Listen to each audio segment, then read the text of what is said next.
every day that brings you closer to your destination.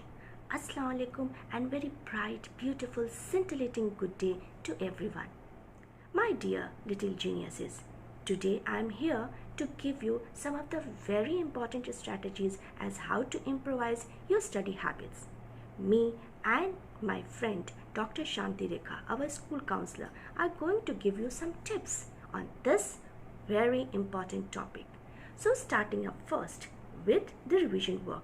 As you all know that revision week already started and your teachers are giving you revision work. So what you have to do, you have to complete those revision work during the class and after the class. This will help you to complete your portion for the first term exam without taking any stress. Number 2, your class test. Your teachers and your Hindi teacher, of course, taking class test. Now you have to attend those class tests and you have to see and analyze yourself how much marks you are scoring. And you have to again take that test at home too. In this way, you can prepare yourself for the upcoming exam. Number 3, please avoid studying 2 to 3 days before the exam. This is going to give you unnecessary stress on your mind and body. So what is the right time? Yes, this is the right time to start. And we are there to help you all. Fun worksheets and handwriting worksheets we have designed for the convenience of yours. This fun worksheets, we are uploading it every alternate week so that you can take the help of those fun worksheets and handwriting worksheets and complete your portion without any difficulty. Now, if by any means, if you are not able to take the printout, don't worry. Please write it down at the back of your notebook and practice it well. Ask your query and your doubts anytime. We educators and facilitators are there to help you and we are going to solve any such query. To properly establish your studying area, you have to take the help of your elders. Please see and look that your study area should be well ventilated and well lighted. And believe me, when you are going to study for long hours. Number 7 point is don't procrastinate. Means don't be lazy. When you are going to study, you have to check few things. You have to take your meal and you have to hydrate yourself so that when you are going to study, nothing is going to stop you. Avoid mobile games. I know this is going to be tougher for you all, but you have to slowly and gradually going to take this habit from your everyday life. So when you are going to start from today onwards, definitely you are going to get rid of this habit.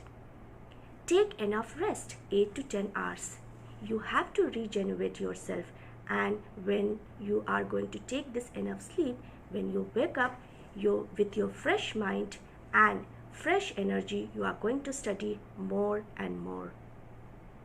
That is the reason why it is said that early to bed and early to rise makes a man healthy, wealthy and wise. And this is going to work with everyone.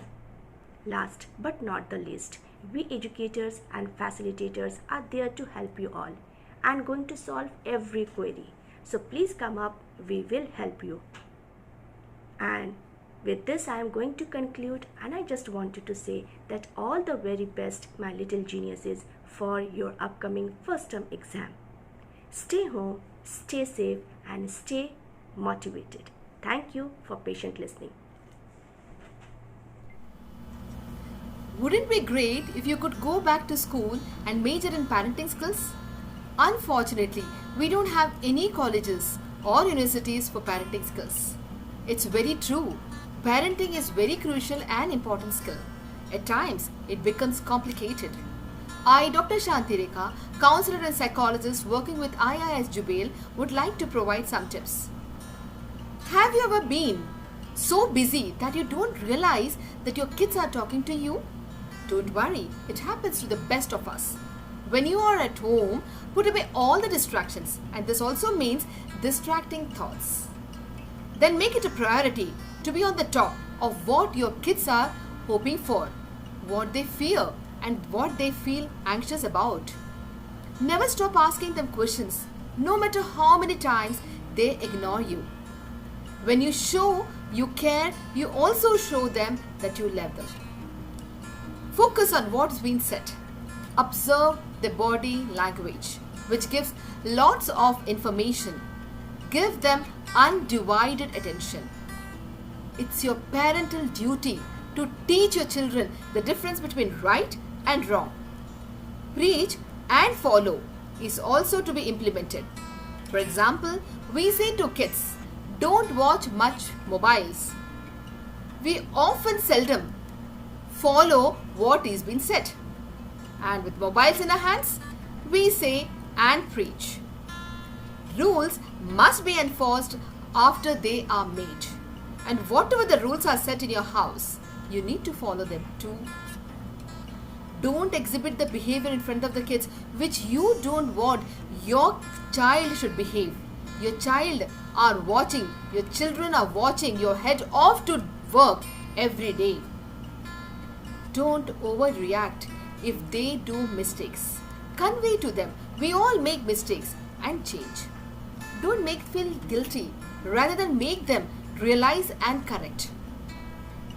If you lose your control in front of your kids, they might become fearful of you. Anytime you lose control and yell or argue with someone, you are showing your children this is how people react when times get tough.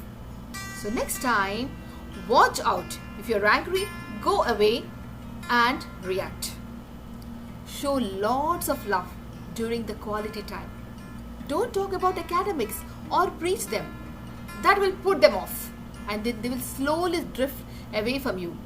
So how much you love by gentle hugs and soft kisses. Remember one very pivotal point. Never compare your child with anyone.